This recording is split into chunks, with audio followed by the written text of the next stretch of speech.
Jadi bencana ini kan akumulasi dari 2 faktor ya, Mas, ya. Nggak bisa, dibilang, "Oh ini bencana terjadi begitu saja," gitu. Pertama, karena ini adalah siklon Senyar kan ya, yang siklon tropik yang dia tidak mungkin sebenarnya masuk di wilayah garis khatulistiwa. Nah, kenapa kemudian dia menjadi mungkin? Nah, ini adalah anomali cuaca. Ya, Anomali ini disebabkan oleh perilaku kita yang tinggi emisi, krisis iklim lah ya, bentuknya. masalah emisi kan. Betul. Jadi untuk mengatasi ini kita harus jauh ke akar masalahnya. Ya, Akar masalahnya apa? Adalah perilaku kita semua termasuk kebijakan-kebijakan pemerintah yang tinggi emisi. Salah satunya deforestasi. Nah, bertemulah cuaca ekstrim ini bertemu dengan situasi ekologis yang memang sudah buruk. Hutan yang udah ditebang, daerah aliran sungai yang sudah hancur gitu ya. Dan di wilayah-wilayah daerah aliran sungai ini ada penduduk yang tinggal.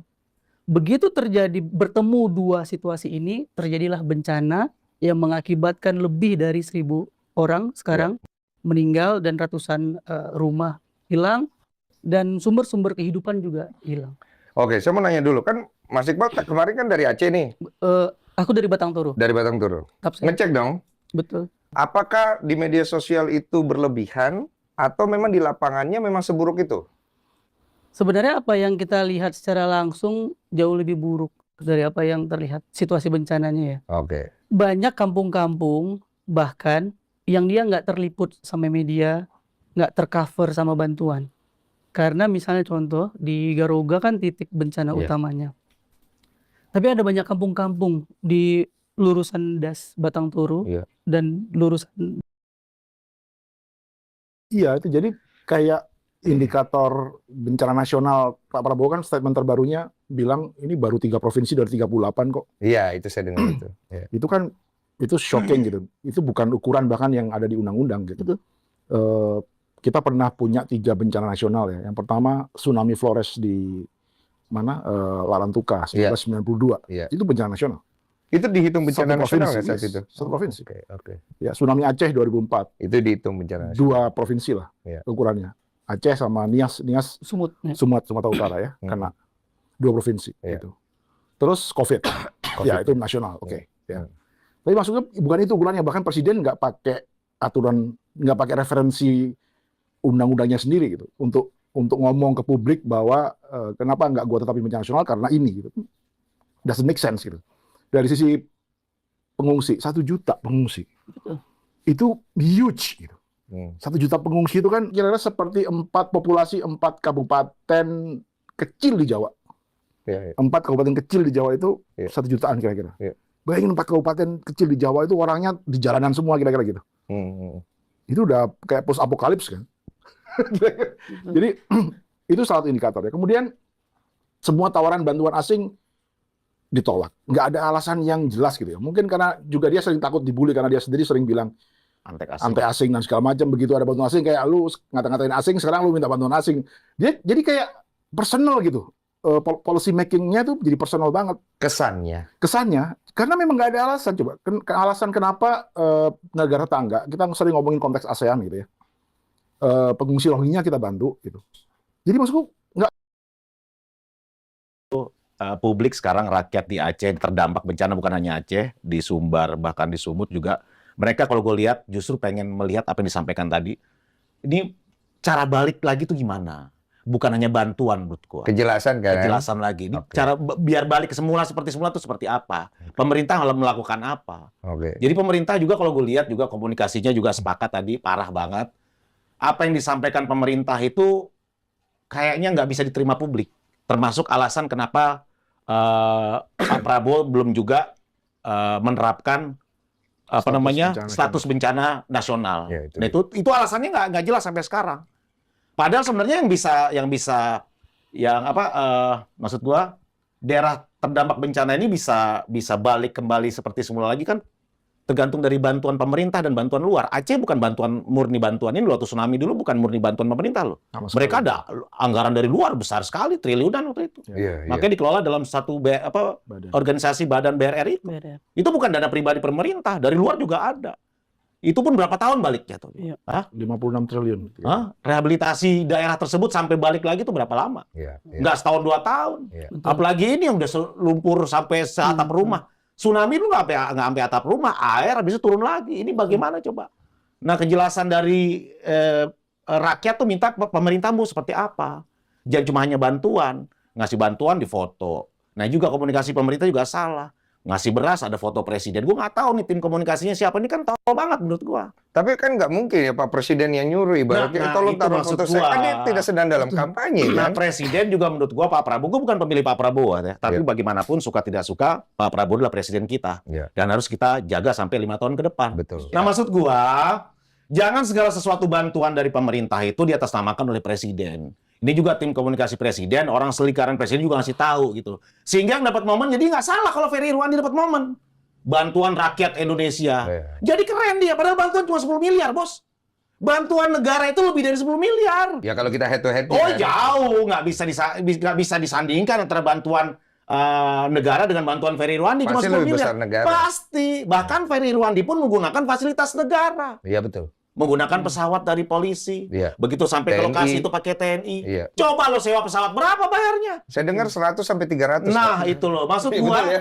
kenapa Menurut Ferry saya. Irwandi bisa bagus di media sosial, di media, sedangkan pemerintah enggak? Berarti tim komunikasi dari pemerintah ini yang ngawur menurut gua. Ini harus dibenerin. Ya. Bagaimana? Siapa yang bisa membereskan semua kekacauan ini? Ya pemerintah sebenarnya. Tapi kenapa cuma Ferry Irwandi dapat Spotlight ya. Saking parahnya, kita duduk atau berdiri di jembatan di jembatan Batang Toru yang mengarah ke Garoga. Kita udah bisa lihat bukit-bukit yang Kosong. hilang, kosong. Oh. Kita bisa lihat ada pohon yang hijau, Udah nggak tersembunyi itu ya? udah nggak tersembunyi. Berdiri aja di Garoga, Itu jadi apa, di Mas? Batang Toru. Itu pertambangan. Oh, tambang. Dan kita mengingatkan ini, saya sendiri pribadi ya, ngingatin ini, dulu masih zaman Facebook waktu itu, 2019. Iya. Udah bilang bahwa kemungkinan bencana di wilayah ini akan sangat tinggi karena deforestasi di atasnya tinggi. Kasat mata aja, karena gini, topografi wilayah perbukitan ini, itu bukit barisan, topografinya itu curam. Dan seluruh wilayah yang mengarah ke sungai itu daerah aliran sungai. Jadi ada daerah aliran sungai Garoga dan ada daerah aliran sungai Batang Toru. Jadi kita tahu dengan kasat mata kalau hujan deras sekali, limpahannya langsung. Investigasi dari kawan-kawan di KSPPM Parapat, bahkan sampai ke hulu dari Sungai Batang Toru. Di situ ada perusahaan hutan tanaman industri. Bahkan mereka menanam monokultur eukaliptus sampai ke bibir sungai. Buat apa sebenarnya? Mereka bilang, ini hutan, kami tanam eukaliptus. Iya, tapi hutan alam dengan monokultur eukaliptus itu akan berbeda. Semua riset, semua data sudah membuktikan. Nggak cuma di Indonesia datanya. Ya ini sudah jelas ya simptomnya ya. Kita ngomong misalnya Tamiang yang hari ini kepukul parah juga ya. Itu bahkan hampir setiap tahun tempat langganan. Ya. 2006 itu terbesar, salah satu yang terbesar. Tapi Aceh Tamiang, banjir Aceh Tamiang itu hampir tiap tahun. Itu kan harusnya kayak alarm-alarm kecil ya. Artinya apa? Once lu kena banjir, itu kan pasti bawa sedimentasi. Pasti aliran sungaimu juga udah nggak support. Apalagi sekarang ini, begitu kena segede ini, itu kalau nggak ada pengerukan gede-gedean, pemindahan sedimentasi, itu semua daerah yang hari ini kena akan jadi langganan. Kalau nggak ada reforestasi yang ekstrim di hulunya. Karena itu kayak air bikin jalan tol, Pak. Serius. Jadi itu jadi kayak bisa jadi langganan. Once kena lu banjir, sungainya kan pasti akan tersedimentasi tuh. Betul. Dia akan melebar lagi tuh. Iya. Pasti tuh. Jadi nggak dari dalam akan jadi dangkal karena banjir bawa sedimentasi kan. Iya. Itu bukan sudah kena akan jadi langganan seterusnya. Dan itu kan semua cerita 13 sungai di Jakarta juga begitu. Nah, di Indonesia, seluruh Indonesia ini karakternya sama. Jadi kayak misalnya nggak usah yang jauh-jauh yang udah tua dieksploitasi kayak kawasan ekosistem Leuser kayak Tamiang dan segala macam ya. Bener Meriah dan segala macam itu kan kawasan-kawasan ekosistem Leuser yang juga sudah alarm, bahkan dia termasuk cagar UNESCO sebenarnya. Cagar UNESCO, duit udah jutaan euro, jutaan dolar ke situ lewat pemerintah dari Norway, dari Denmark, dari lembaga-lembaga bantuan asing udah jutaan ke kawasan itu. And yet masih kayak begitu situasinya gitu. So, ya pertanyaannya, uangnya kemana? Ya, Kalau saya pertanyaan iya, begitu, betul. uangnya kemana Betul. kan Atau gitu. dikelola dengan cara apa? Gitu. Iya. Yang kedua kita lihat daerah-daerah yang baru dieksploitasi. Ini Iya. kita ngomongin yang udah lama ya. Iya. Nyaranin Pak Prabowo nonton Naga Bonar yang pertama deh. Kenapa tuh?